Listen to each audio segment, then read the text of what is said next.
Let's go Bucs. Bucs Abroad, episode 9. I'm your captain Ben here in Atlanta. I got my first mate Sheehy up there in Alexandria, and we're ready to roll.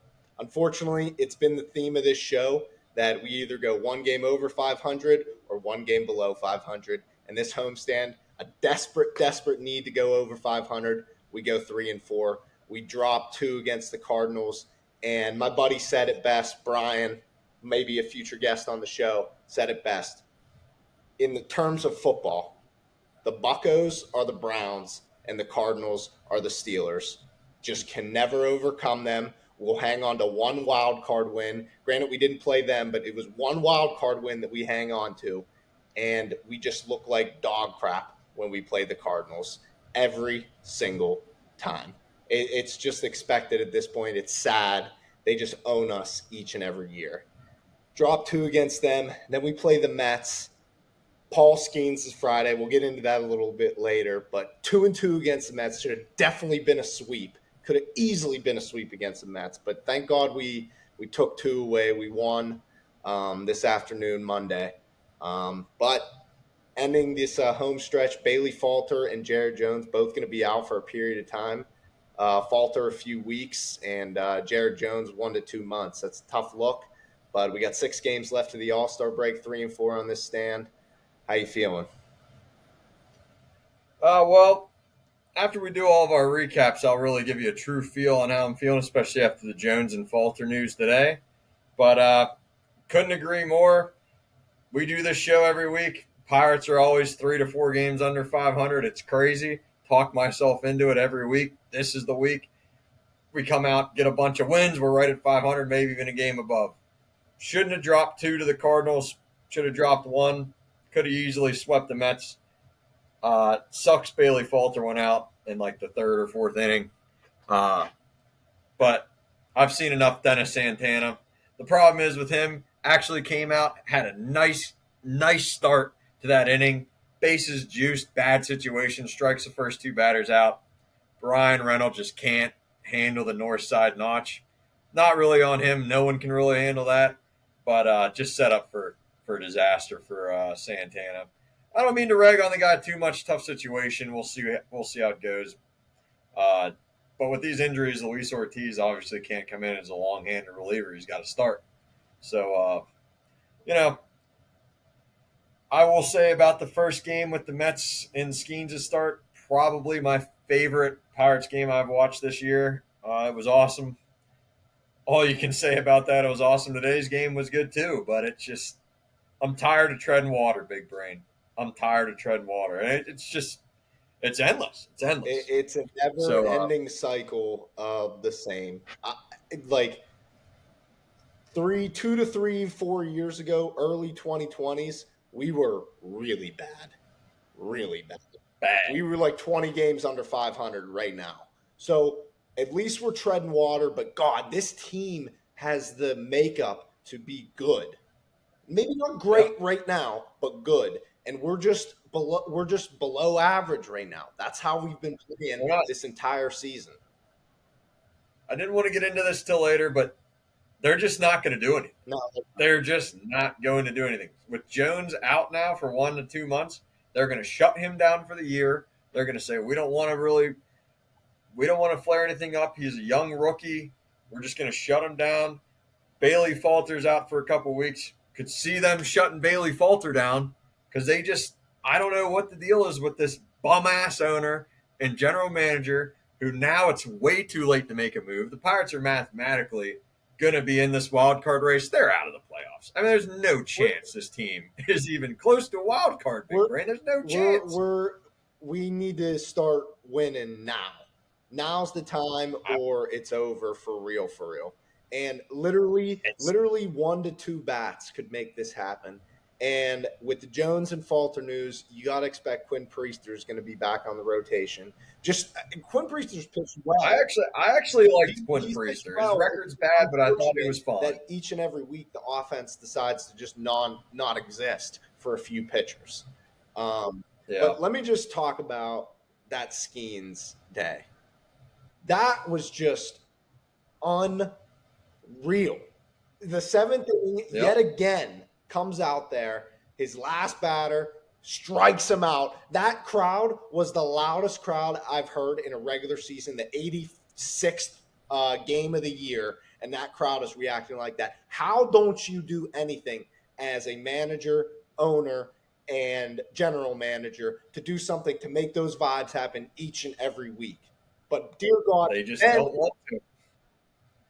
that the offense It's crazy. It's crazy. Like I don't want to be here saying it's not going to happen, but it's not going to happen. It's not. It's crazy. Let's get into our top five. You ripped it last week. I'll rip it this week. Tough call on your part for my number 5 guy with his first outing, but he came back strong as hell today. Mitch Keller gets my 5th because I need to stand on a horse with Mitch Keller. Mitch Keller, 49 straight starts of 5 innings pitched or more. I believe that ties AJ Burnett, and I don't see him stopping. Mitch Keller is a horse. Mitch Keller's been awesome. He's a dog. He should be an all-star. It's bullshit that he's not. But Mitch Keller gets my number 5. Pitched a great game today after a tough one against St. Louis. Gonna have that here and there. Don't matter. Number 4, BR. BR is probably going to be a consistent guy on probably both of our top 5s each and every week because the guy is just unreal. Should be an all-star starter. Is an all-star. Happy he's going to be there. Deserves to be there. He's a top 10 player in the NL. Easily, especially in the last 7-8 weeks. Glad he's on there. He's such a boring guy. Did you see the clip of him accepting the All-Star? He was like, "Oh yeah, him and Skeens are a snooze fest, but who cares? And we'll be where we need to be."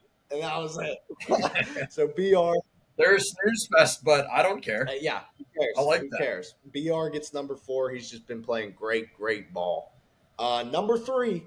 New guy to the top 5, new guy to the team, Palacios.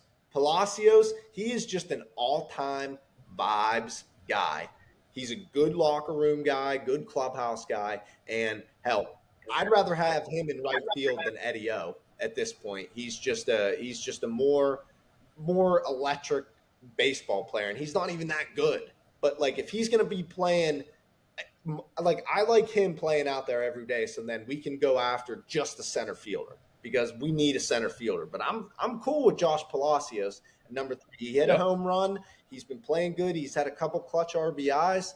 He's just an all-time number change too. What's that? Number change for him. Number change this year. Number 77. Rocking 77. I like it. But number 2, holy shit. What a turnaround for Mr. Rowdy Tellez. Every time he's up to bat, Rowdy. And then the guy goes up there, and then already we're beating the shit out of the Mets. Goes up there and just Rowdy, and smokes a granny. Smokes a granny. That was awesome. And he beat out an infield single today, and that was a clutch run because that put us over the edge, and obviously we won 8-2, but that put us in a 1-run lead, and he's hustling down the line. Rowdy Tellez is Pittsburgh. What's your number 1? Number 1, the man, the all-star, should be starting, hot girlfriend. Sorry, Paul. Paul Skeens. Epic. Listen, I'll just say this about Paul Skeens. If the Pittsburgh Pirates didn't draft Paul Skeens, I would not be a fan of the Pittsburgh Pirates anymore.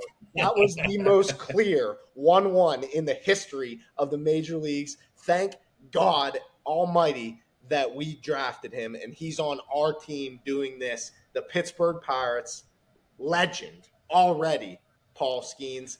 Starter, goes 1-1 in the All-Star game after being called up mid-May.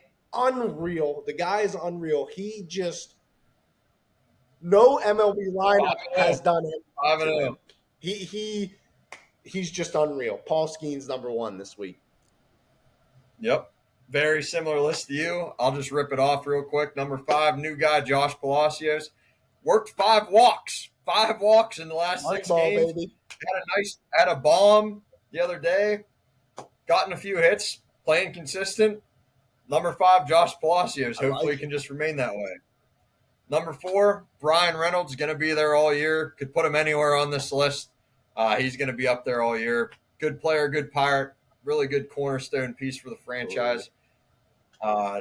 Good signing. What, 2 years ago they locked him up? this off season. Along with this offseason, they locked him up. Would love to see Ke'Bryan Hayes get a little bit of a kick in the ass from that contract, but we don't want to talk about him. But anyway, number 3, just love the guy. Had a couple of nice hits today. Nick Gonzalez. Defense game on him is elite. From second base. Like, yeah, he cooled down, but it don't matter. His he defense got a couple is awesome. clutch hits. He's playing every day. He needs to be playing every day. I don't understand what Derek Shelton's doing, but Nick Gonzalez is going to be here for a long time, hopefully. And a very underrated player. If you're not a Pirates fan, you probably don't even know who it is, but you will. Number 2, Paul Skeens.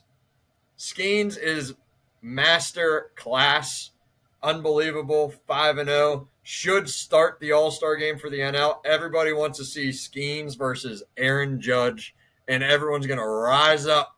Give me Paul Skeens strikeout, 3-pitch strike. That's what people want to see. No one wants to watch Tyler Glass. No one wants to watch Chris Sale. Like, no, Chris Sale, what's he, a million years old? Bum. And number 1, I owe this guy the biggest apology in the world. There's the word, I can't even put into words how bad I feel about what I've said about Rowdy Tellez. I hope he sincerely accepts my apology. Me too. I think we might have had something to do with him picking it up. The Bucs abroad bump, and now he's the best first baseman in baseball right now. It's crazy. He might be. You see him make that all-star snub. All-star snub. You see him make that. Dude, he's been taking plays in the field. Make the grab down the line today. Crazy. And he's just, every time he gets up to the plate, guy looks like he doesn't give a shit. Don't matter. If the Pirates don't do anything the rest of the year, I'll remember that moment as a 2024 top 3 moment of the year for the season. That was awesome. We got your back, Rowdy. I apologize. I got to wear that one on the chest. Never a bad word again. But that's my top 5. And, it's hard to say. It's disappointing going 3-4 on the homestand. You know what, Ben? I'm going to do it. I think today might have been the day the Bucs turned the corner. Listen, I have never been more back than I ever been this Monday. And maybe I've said that before, but this feels like we had too many electric moments over this homestand. Granted, we went under 500, but there were too many moments in the last 3 days that are like, all right, something's turning the corner. Unfortunate that pitching situation is going to be a little tough, but man, Rowdy, I just want to say too, I hop on the apology, everything that he said, I'm right with you. I'm sorry for what I said. I'm all about Rowdy. Rowdy is Pittsburgh. But that leads us in. Rowdy's turnaround has been unreal, but there's been a lot of true bums on the team. And you want to go or you want me to go? I'll go. And I don't even know if this guy necessarily deserves it. More of a one-game slide for him. My bum of the week, Aroldis Chapman, absolutely blew it. Blew it in the 9th. Couldn't find the strike zone. He's got 2 outs. A guy on second and first. You got to get the out there. You simply have to. That gives you the series win. David Bednar, where the hell is he? I mean, he pitches 1 inning every couple of days. How the hell are you hurt so much? The dude's been hurt all year. It's crazy. He's a great closer, but I almost feel bad putting Chapman as the bum of the week because he's been so good recently. But man, did they need that one. They needed it bad. They had to steal that one from the Mets. The Mets and Pirates are in a similar situation. Granted, the Mets payroll is off the charts. The Pirates just looked like the better team the whole series. You needed that save, Aroldis. You needed the save. I don't think necessarily he deserves to be the bum of the week, but he is, unfortunately, my bum of the week. Listen, I agree with you. And a couple things to defend Chapman. He got left out there to dry. He He did was in that for whatever frickin' reason. Greg Brown was humming 2 innings. about the matchup between him and Iglesias of coming over from Cuba and the God, I hate emotions that Iglesias. of that. And I was like, what the hell's going on? And he walks him, and then there's no mound visit from Oscar Moraine. He already has 30 pitches, and then you go out there and you see what happens. You let him face Francisco Lindor. Like, what are we doing? But I mean, Yeah, he started off the inning and he let two guys on, and then he struck two guys out, and it was right there. that's But been his MO all that's year, all on though. Chapman. It's all on Chapman right there. Yeah, he deserves to be the bum of the week, honestly. And I do have a alternate bum of the week. Not really a Pirate. Awful, awful umpires this entire Awful, series. Awful, awful. Agree. awful. They make the cut. They're just horrible officiating in this series. Awful.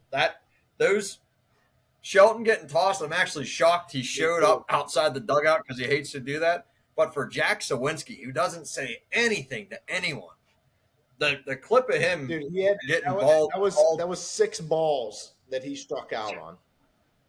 yeah, it was crazy when he goes and looks at watch the clip.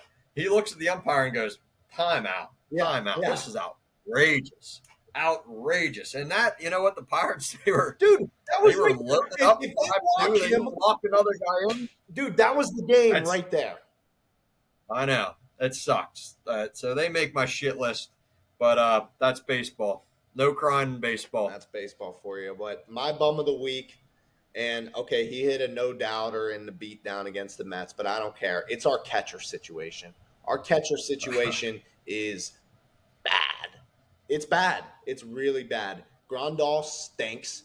And it's like he's batting 190 and then like his defense sucks. Everyone runs on him. 178. Everyone steals bases on him, and he makes too many inerrant plays. Like he couldn't catch Chapman's 100 balls. I mean, granted, Chapman's throwing 103, 104, hard to catch, but like, dear God, you're a 35-year-old catcher in the MLB. You've been a vet. Like, catch the ball. Yeah. Makes too many errors. And then Joey Bart. Joey Bart, he was a good story at first, yada, yada, yada. Joey Bart sucks a fart. He stinks. Stinks. He makes the same errors that Grandal makes. He can't hit.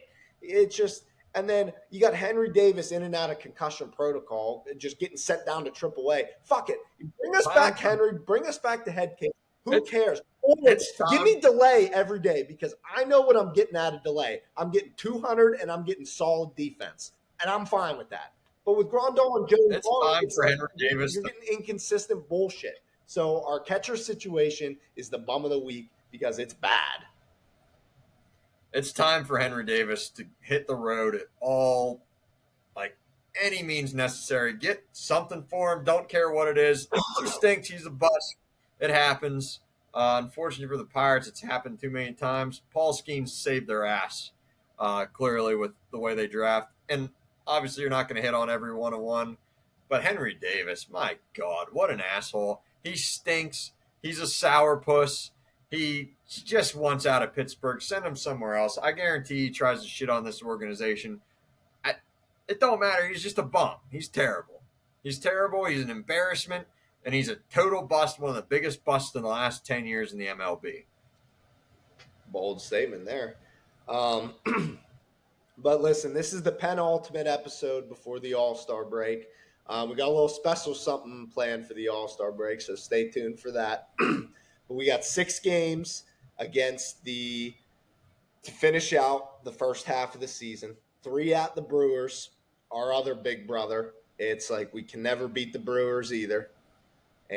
But the Brewers are good, but whatever. And then we got 3. They are good. I think they added a little early. At Chicago White Sox. So I said this earlier in a PM preparing for the show. We can't get swept by the Brewers, and we have to sweep the White Sox. If we don't sweep the White Sox, that's embarrassing. And we just cannot get swept by the Brewers. That'll put us exactly where we've been the first half of the season. We go into the All-Star break, and we fricking make a move. We move Davis. We move Termar Johnson. We move Ashcraft. We move Bubba Chandler. We move I don't care. We move people to get bats on this team right now because there's bats out there that are under contract for a few years that we can get to have them on the team. Jazz Chisholm. Jazz Chisholm would look epic at PNC. Whatever. He would. But 6 games Uh, until the All-Star break, 3 at Milwaukee to start. Pitching situation's a little iffy. I think you said earlier Luis Ortiz is starting off. Luis Ortiz has been freaking awesome. So yep. hopefully he That's a continues guy. Unfortunately, that's a dude that I could see being on the move on the I know trade deadline day. that's one guy we cannot trade, Luis Ortiz. We I know. cannot trade Luis Ortiz. Cannot. It's tough. And with the All Star break episode and break, we'll get more into the trade deadline. But like I said, 3 big games at Milwaukee cannot get swept. Would be great to win this series. I like the pitching rotation that they got going with Ortiz. They got Perez, who looked pretty decent his last time out. Meant to mention that to give him a bit of an apology. Came out. I think he only gave up 1 run, 2 runs. Pitched 7 innings. Looked okay. I know Marco Gonzalez is down in AAA with his assignment. Should be coming up hopefully That's soon. good, actually. I forgot about him. That's good. Yep. And you got Paul Skeens pitching Thursday. You can count that as a win. Aaron Savali stinks. Brewers jumped the gun at the deadline, and the Brewers always blow it with that type of shit. They're a good team. They're going to blow it in the playoffs no matter what, so who cares? Got to beat them now. But I will say what worries me is this White Sox series. You got 2 sleepy 2 p.m. games in Chicago. There's going to be 8 people in the stadium. Hard to get up for those games. Chicago's a dead dog. Bucco should smoke them. They won't. It's going to be a war. It's going to be insane. I guarantee the White Sox wear those horrible South Side uniforms at one point in this series. They're awful. But we will talk trade deadline a little bit later. I don't really know what they do. Like I said, with these 2 pitchers coming up, Jones and Falter going on the IL. Maybe it is time to bring up a Bubba Chandler and just see what he pitch him 1 inning, couple innings before the All-Star break. I mean, now's the time you got to decide whether you were going to buy or you were going to sell. And if you do buy, I need the Pirates to get people that are already under contract, because if they're just buying, they don't need a rental. I don't think they're going to contend for a World Series. I think they could make the playoffs, but you need somebody that starts building on a 2-3 year deal where the Pirates don't have to work it out with them. That's why it's tough. I really don't think the Pirates have a shot at Luis Robert, but I'd much rather have a Jazz Chisholm than Luis Robert. I don't need a 1-year rental. This team's going to be good, hopefully the next 2 or 3 years. Get some guys that are under contract. Let's get the pitching back up. We might as well see what we got. I'm convinced Tamar Johnson's your biggest piece. You got to move him. I really don't care if he pans out. He's in Double-A right now. I mean, he's 19 years old. If he turns out to be great, good for him. If the Pirates are contending for a World Series, I don't care what happens to him. It really would suck if they just did nothing and he was a bust. But now's the time to sell high. Let's get these. Let's win these 2 series. I'm back. Listen, I got 2 things to comment before we get to our random Bucko of the week. We'll leave the trade deadline talk to next week because that'll be truly whenever the trade deadline kicks into high gear, is at All-Star weekend. Yep. 2 things I got to say. I can't believe you just guaranteed a victory after what happened last week. I cannot believe that you did that. Guaranteed. Can't believe you did that. Second thing is that I agree. Like, it's either we bring up these guys that have been pitching pretty goddamn well in Double-A and Triple-A, and we see what we got with our guys going down, or we sell them now for bona fide players that are under contract. We don't need 1-year rentals. This isn't a team that's going to win the World Series this year, like you said. But this is a team that you get a guy on your team for 3 years that's a stud, we can make something happen. People want to start signing this year. Yep. I'd love to see him in the playoffs this year. I think if they make the wild card, they easily win that series. I don't see them, as long as Jones is healthy. And call me crazy, and this is the last thing I'll say. Trevor Bauer is lighting it up in Mexico. Listen, Robinson Cano is batting .400, and he's 41 years old. So But listen, Don't. I will say this: what about Domingo Herman? He's I think he's he's washed. I pitched don't know. I think the they're last risking two, him. at least like two outings ago. He pitched like 7 innings and like two earned or something like that. Hey, I'm He- down with bringing up whoever. Now's the time because if Jones is out 1 to 2 months, and the Pirates are just kind of going to fade a little bit, bring these guys up, get some experience, get some guys under contract, whatever. You might even, and don't get mad at this, you might even consider trading a guy like Ke'Bryan Hayes right now while the listen, demand is high. And I like Hayes, but he can I move. We almost can get some. made I almost made Key Brian Hayes my bum of the week, but he had a couple. He had Yeah, two good games to end the series, so he's a good he defensive left off third the yeah, baseman. and he's just elite at third base. Like Yep. it's really good. But I will say one thing that I wouldn't be mad about if Hayes moved. There's a guy. Remember this name, Charles McAdoo. He's gotten called up to Double A this year, and he's been raking. Plays third base, so I think you can get some big return for Ke'Bryan right now. but let's get it. Let's wrap up the show here. We've been going a little long.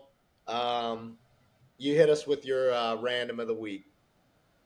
My random bucker of the week, every July 1st, Bobby Bonilla Day. Bobby Bonilla played for the Bucs 1986 to 1991, 1.19 million from 2011 to 2035. My random bucker of the week, Bobby Bonilla. Best contract ever signed in sports. That's funny as hell. Good for being early July too. My random bucko, man, did he hit some taters into the Allegheny? Garrett G.I. Jones. He was a hell of a bucko. He was a hell of a bucko. Yep. I almost went, and I'm going to burn myself on this bucker of the week. I almost went with Jack Wilson. Oh, Jack Wilson. when I was thinking Jack Wilson's like almost the first pirate. Whenever I'm like random bucko, he's like almost number one. Whenever I think of, Yep. Was yeah. on some just horrible teams and was pretty He decent. was a pretty But he decent was on some quarterback. bad squads. Yeah. But all right, folks, let's have a good 6 days leading up to the All-Star break. 6-0 would be amazing, but we'll probably see you on Sunday, and we're 3-3. 4 games under. So, but folks, I'm so back that I really believe 5-1 is the worst we're going to do this weekend.